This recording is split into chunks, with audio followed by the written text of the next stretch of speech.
Of all of the big name potential head coaching candidates, which one is the best fit at Auburn? Listen, put me in the parking lot, with Bears, and I'll go out there and play. It don't matter. You are Locked On Auburn, your daily podcast on the Auburn Tigers.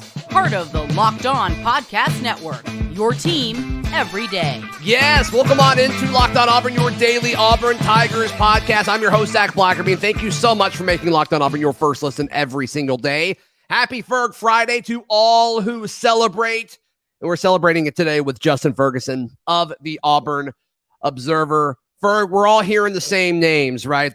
I guess there's a big five that's kind of formed, if we want to call it that. And of course, it's all unofficial, right? Like, we don't know. We're all just kind of guessing and kind of piecing rumors together here. But seems like of the main big five of potential Auburn candidates to be Auburn's next head coach over the next few weeks, I guess, Hugh Freeze, in no particular order, Hugh Freeze, Lane Kiffin, Dan Lanning, Deion Sanders, and we'll put Dave Aranda in there. I've seen his name pop up on a lot of hot boards around the Auburn beat. As far as fit, I think we both agree that fit may be more important than resume. Of those five names, who kind of pops in your mind as saying, okay, yeah, I could see him being a fit at Auburn? In terms of the best fit, I think it has to be Lane Kiffin. And I think that's why Lane Kiffin is the premier guy on a lot of people's list right now, because he's the guy who's done it as an SEC West head coach. To me, Lane Kiffin represents a lot of what Auburn wants in this hire. Not only is he a sitting SEC West head coach, not only has he been successful, not only does he have the offensive chops, his X's and O's, he's one of the best play callers in college football.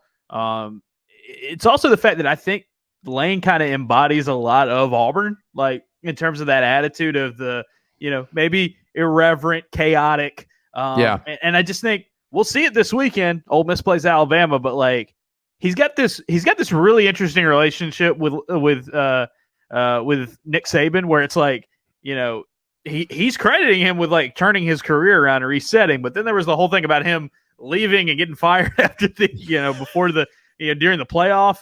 And like knowing Lane Kiffin and knowing how he ticks from people that I know cover Ole Miss, like he's been sold out these last 2 weeks and trying to get Saban on Saturday. So, and I think that attitude and that energy at a place like Auburn would just do wonders.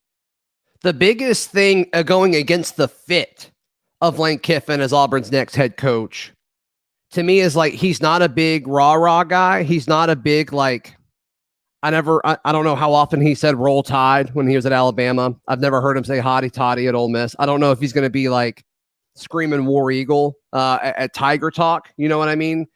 And whether it's right or wrong, Auburn fans care a lot about that. So that may be a strike against him, or do you think all that doesn't matter? I mean, it may like the attitude and the fit, like especially if you contrast that with a guy like Cadillac, the way Cadillac's handling it right now. Totally. I think that's why it's key. Like if it is Lane or whoever it is, there's some guys on this staff right now. There's some guys who could also come in for Auburn that are Auburn people through and through, and that can help generate a lot of that for you. But yeah, Lane tweets pretty spicy and pretty exuberantly. But yeah, I think he's a lot more mild mannered in like a lot of media settings and stuff like that. Now he'll get fired up on the sidelines though. He'll go after folks. And if you win, I don't think people will care, right? Who cares if you say War Eagle if you're going, 10-2 in your first year or something like that? So yeah, I don't see Nick Saban doing that a ton at Alabama, and they're just fine. Yeah, they're going to be okay. Yeah, as far as fit, I really like the idea of Hugh Freeze. I haven't really seen his name tied to a whole lot of like mutual conversation. It's clear that Hugh wants the job, right? There was that quote going around where it's like, I can do this for other places. I can do this in the SEC. Yeah. And the fact that he was able to do what Auburn couldn't with Liberty's roster, I mean, that's just, he had to be thinking that, right? Like he had to be thinking, okay, Auburn, come and get me. I think he wants the job, but I just haven't seen that name as much as I really thought I would for. And I don't know if he will, really. I'm not ruling anything out at this point. I'm with you. I also know that Auburn's AD was new AD was at Mississippi State during a lot of that stuff with Ole Miss, and there was a lot of Mississippi State involved in there as well. So that's where I'm kind of like, not really connecting a lot of those dots. But again, like I said, I'm not going to rule anything out 100%. I won't rule anything out. I do have questions about kind of the, how the fan base would react to Hugh Freeze because of his past. But like we were just talking about with Lane Kiffin, dude's won in the SEC West for at the same school. I think Kiffin's done more personally. But for a guy like Freeze, I mean, it does make sense why people are connecting him to the Auburn job. I do find it interesting, though, is like no one else is really connecting him anywhere else at this point. And maybe it's just because this is the only SEC job that's open. But yeah, I mean, there were Freeze rumors and hype and talk 2 years ago, and it didn't really come to fruition. And I just, especially with the changing of the guard at Auburn, I just don't know if it's going to happen. But again, like I said, I ain't ruling anything out. It's Auburn. It's a coaching search. But, he is a guy that if you're looking for experience in this league and success in this league, he has done that. Now, there's a whole lot of other stuff that comes with it, but he has done that. Yeah. Is there a dynamic in any of this where it's like, okay, well, we're hearing these 5 to 7 names, right? And you could sprinkle a few more that are kind of going in and out. But it's like, normally it's somebody that we're not really talking about since the very beginning of the search. Do you think that's almost something that you have to consider? It's like, well, we're not hearing Freeze. Maybe it is Freeze. Sure. Or, we're not hearing so-and-so. Well, it may be them, or we're hearing too much about Deion, so it's probably not Deion. Like, what do you think about that? I would counter and say, like, the fact you are hearing Freeze, the fact you're hearing Lane, the fact that you're hearing, some of these guys makes it think like, you can't rule out the field. John Cohen, when he went and got his 2 head coaches that he hired at Mississippi State, they were, out of left field for a lot of folks. But they were, they made sense. I think he's going to talk to a lot of different guys, and I'm not going to rule out the fact that Auburn may be able to poach a head coach that no one's talking about right now. And I think that's where the Dan Lanning stuff kind of comes into play. I also think that's where Dave Aranda also comes into play, where it's like, okay, these are guys who are awesome defense coordinators in this league. They have gone elsewhere. Good recruiters. They've gone elsewhere and have done well early on as head coaches. What is it going to take? I think it's a little different with a place like, I think both of those guys would be tough to pull off. One, because I don't know what the buyout is at Baylor, because Baylor's a private school and they don't have to open that up to anybody. And Oregon, Dan Lanning just got there. Don't you get the sense that money's not really as much of a question this go around? Yeah, I do agree. It sounds like they're about to just empty it all out. Mm-hmm. They want to get this right. So I don't know how much that even matters, Ferg. And then, I agree with that. I think they are money's not going to be an issue in this, but I do wonder, what happens? What happens if Dave Aranda has like just this obscene buyout, and then you're gonna have to do that on top of that would be the thing where you're just kind of like, okay, especially if you're comparing it to like a Lane Kiffin or definitely like a Hugh Freeze or some of these guys. And then Deion, I just want to say, because my lead question in my mailbag on Friday is about Deion Sanders, and it's like, I wrote it as soon as Harsin was fired, and like this was an option that people were talking about. Deion Sanders to me is the ultimate gamble for anybody is here. Like, the dude's going to be able to recruit. Look what he's done at Jackson State. The resources of a big program is one thing, but he hasn't been a coach for a long time. Has been a college coach for only 3 years, all at the FCS level, and it's like, can he run a program of this level? Does he have the X's and O's? Because what John Cohen said on Tuesday stood out to me, where he was like, it starts with culture, it starts with X's and O's, and starts with recruiting. So basically it starts with everything. But like, it's true though. Like, if you're going to compete against the Kirby Smarts and the Nick Sabans of the world, you can't be a specialist. Like, you can't just be good at one thing. You got to have some of it. And Deion could be that guy. Sure. But it's a lot bigger of a risk. And so I think when you talk about in terms of fit, I would think Deion would be probably low on that list just because he hasn't done it yet. Now, somebody's going to take that gamble. I don't know if it's Auburn. I doubt it's going to be Auburn. And it may work out. I think Deion's going to be successful, but I don't know if it necessarily needs to be, hey, you need to come up to a top 15 program in the country to see if it works. Especially, keep in mind, Auburn just is coming off of, they went out and got a guy from a lower level with a great resume, and it turned out not to be a fit and turned out not to work out. I think that you have to keep that in mind, especially in light of the fact that they just poached an SEC West coordinator to come make this hire. It's true. That's true. All right, let's get Ferg's thoughts on Auburn versus Texas A&M, and also his thoughts on Auburn basketball, what we've seen so far, what we may see tonight against USF. And also we'll be joined by Auburn standout cornerback DJ James in just a few moments. Today's show is brought to you by Underdog. Underdog Fantasy is the best way to play daily fantasy or season-long fantasy. Football, basketball, baseball, hockey, golf, whatever it is, they have it both in the college level and the pro ranks. It is a ton of fun. They've got different ways that you can play. You can create slips where they list, a stat and you predict if it's higher or lower. You list a few of those, and obviously the more you have, the more you can make money. They offer free picks all the time. It's a blast. It's an absolute blast. And personally, my favorite is the drafting. The daily drafting is a ton of fun. So be sure to sign up with our promo code at underdogfantasy.com or their free app. I love their app. It's one of the best designed apps for fantasy sports that I've ever used. Use promo code Locked On, and Underdog will double your first deposit up to $100. Deposit $100, get $100 free. Are you kidding me? Once again, underdogfantasy.com or the free Underdog Fantasy app. Use promo code Locked On. Get in on the college football playoff action today. Justin Ferguson with the Auburn Observer, our guest. Auburn beats Texas A&M and gives Caddy his first win as a head coach if they do what? I think if Auburn's pass rush and running game, the two things that stood out the most to me from the Mississippi State game, if they show up in that same level in their own building, I think Auburn's got a really good chance to win this game. The Texas A&M offensive line gives up more pressure than anybody in the league, including Auburn. They've got a really good running back, and I think it's a situation where in Connor Whiteman they've got a good quarterback, good young quarterback. It's gonna be his first. They really like him. It's gonna be his first true road start, and we have seen in the past some really good quarterbacks come into Jordan-Hare in a night game with the crowd amped up, with Derek Hall and Colby Wooden, guys like that chasing them down.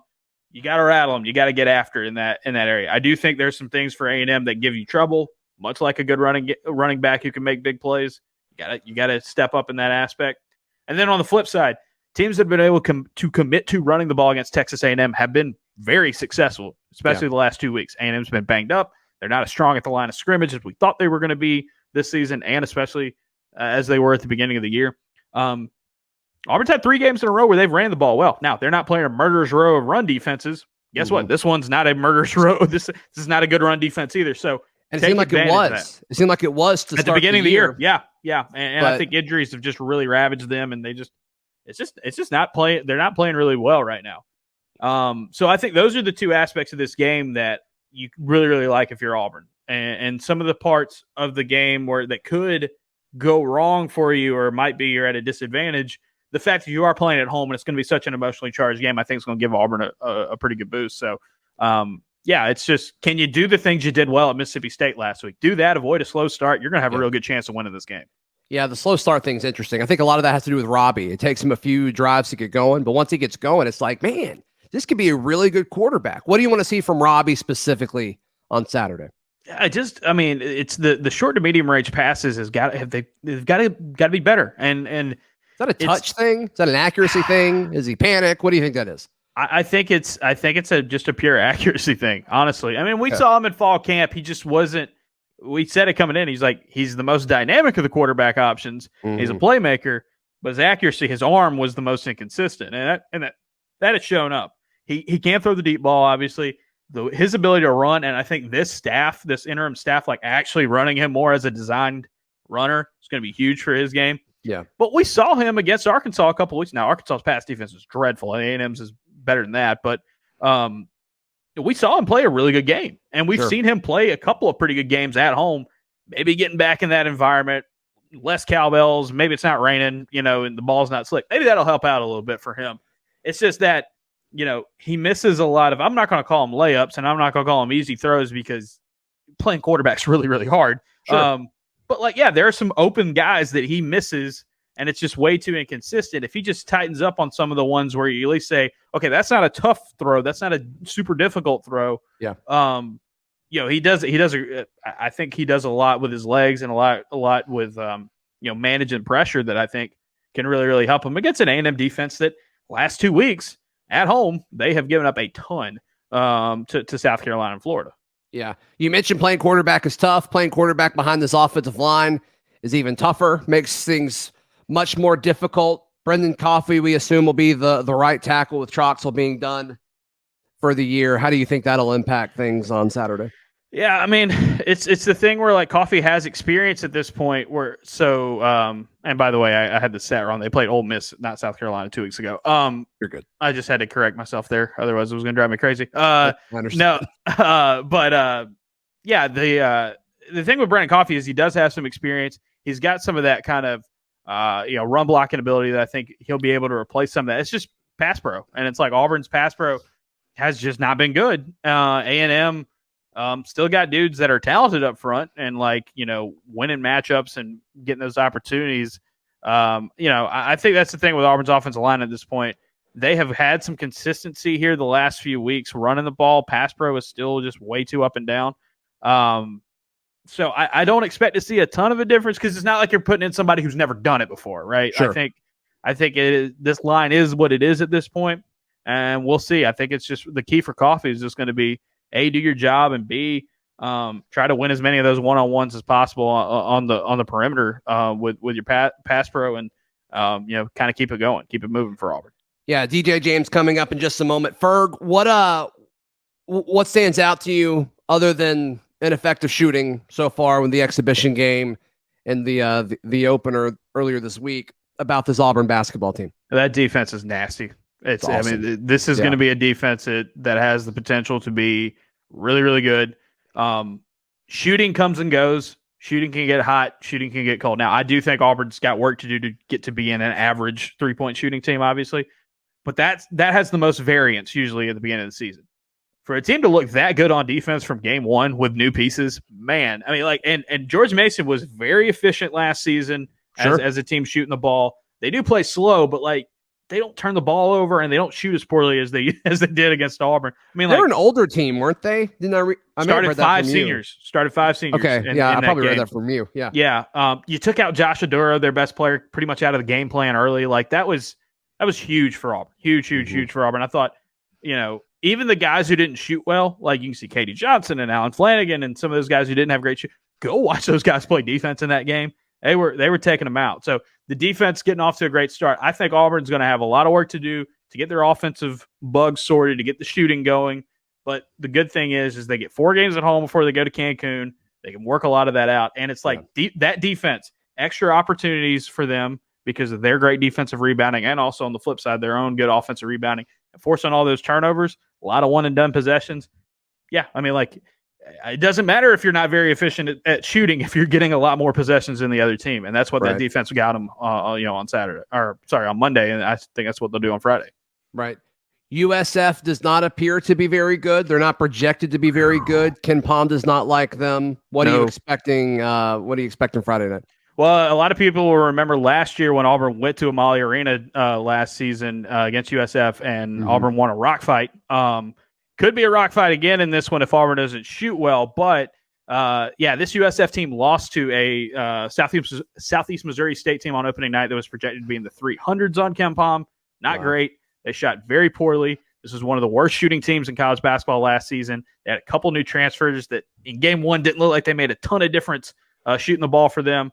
This is going to be a step back in terms of quality, opponent quality from that George Mason game. It's just going to be a matter I think Auburn, that defense against a very inefficient offense could get ugly. What makes this game, what's really going to define this game is just how well Auburn shoots the ball. South Florida is going to pack in their defense a lot. It's what they did last year. They're going to let the other team take a lot of open shots or perimeter shots because they really sell out to trying to defend the rim.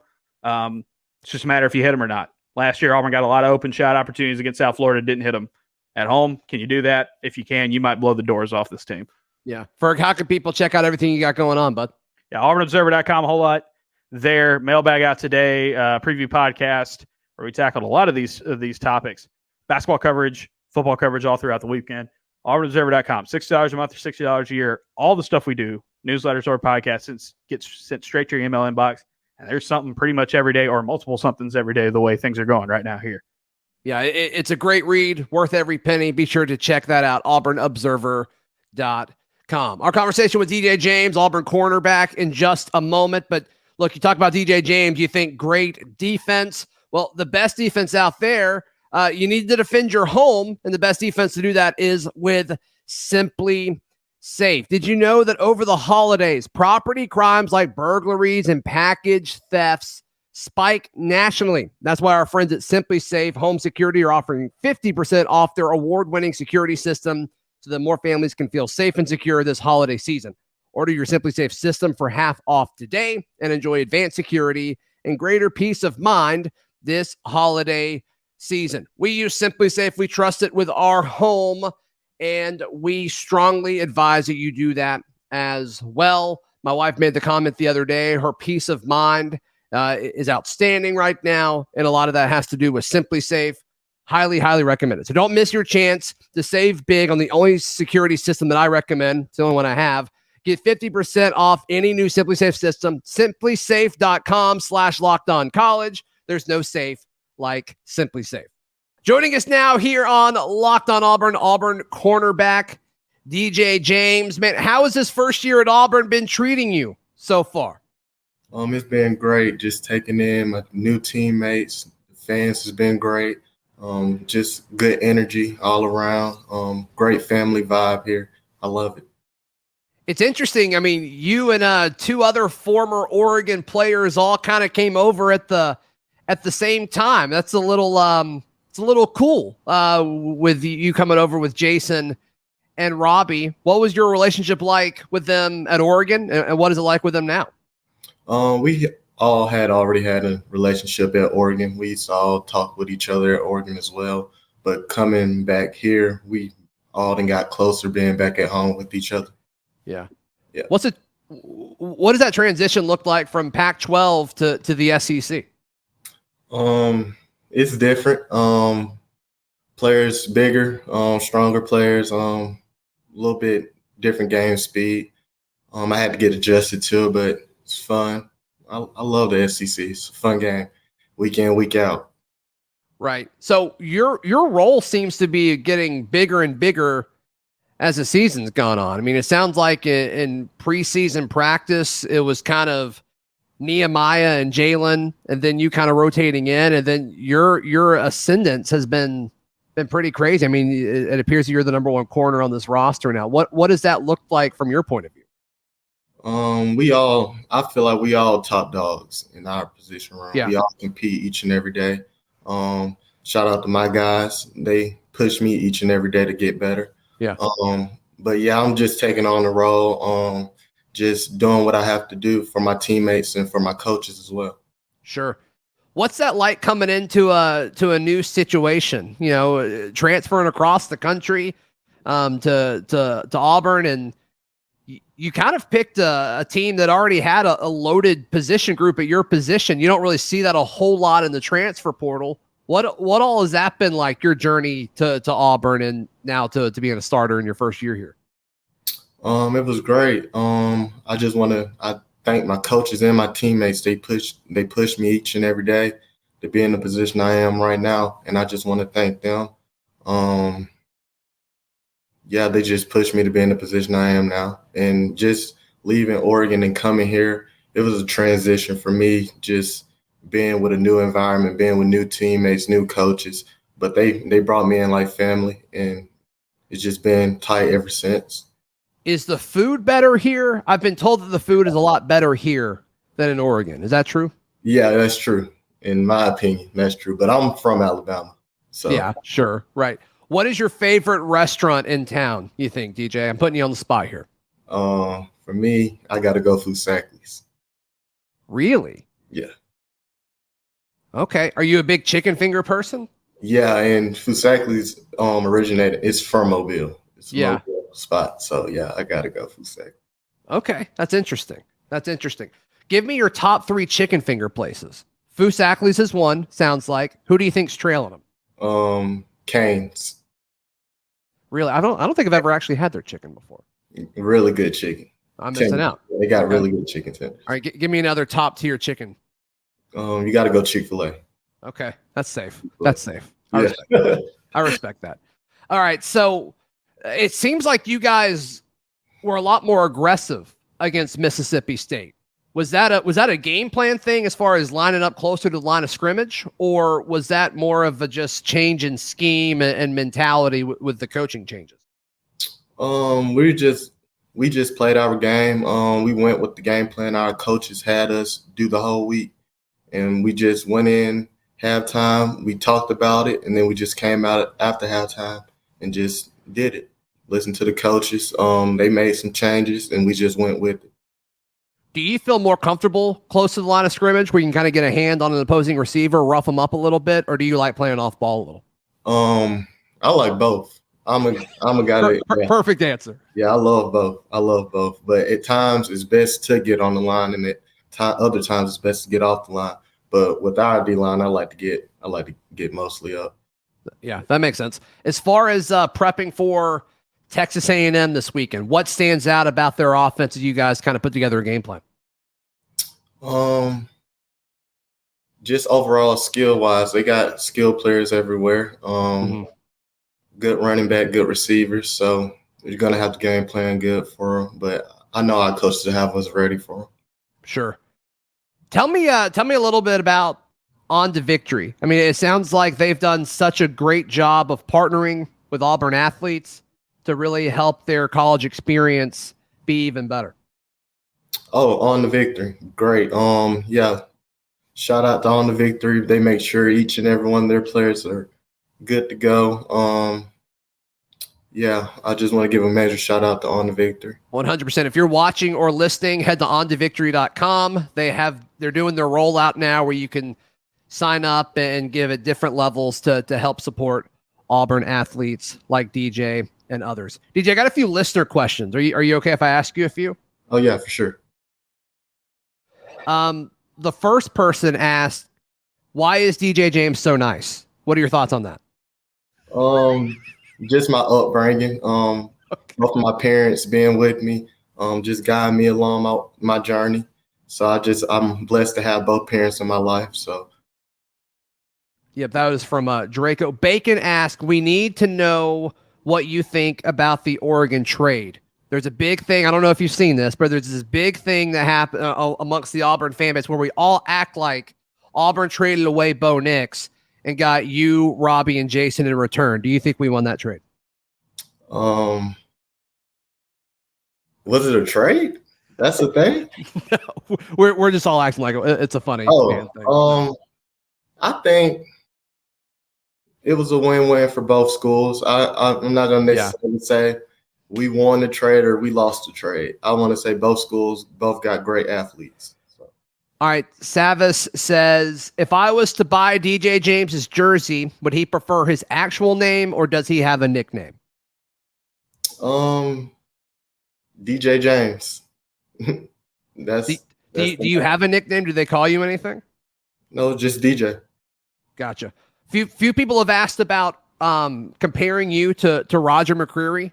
Obviously, he got his first pick this past weekend. Congrats to him. Do you see any similarities between you and Roger? Yeah, actually, I watched Roger film. That's who I watched since I came in. I like to watch him when we playing a certain team. I like to see what he was doing. So that's a guy that I like to watch, and I still watch as he played last night as well. DJ, I don't want you to think I'm weird, but I have a can of Rogers beans right here. So I think it's important for me to tell you that. You're like, what in the world? What did I sign up for? No, man, I think that's awesome. I think it's awesome. And several people asked about the transition from the Pac-12 to the SEC. So that's awesome. From your point of view, what has the difference been in kind of the team's preparation and the team's morale from, I guess, 2 weeks ago to this past week with Carnell taking over for Coach Harsin? We basically mostly on the same schedule with some changes that they felt like was better for us. But for us preparation wise, we're still doing the same prep as we were doing before. probably a couple more like just mean as more as a team. But other than that, we're still prepping the same way. Sure. Well, DJ, I really appreciate your time, man. Thank you so much. And hopefully we do this again soon. Best of luck to you this weekend. Thank you. Thank you so much to DJ James and Justin Ferguson for joining us today. We'll be back on Sunday morning. This has been Locked On Auburn.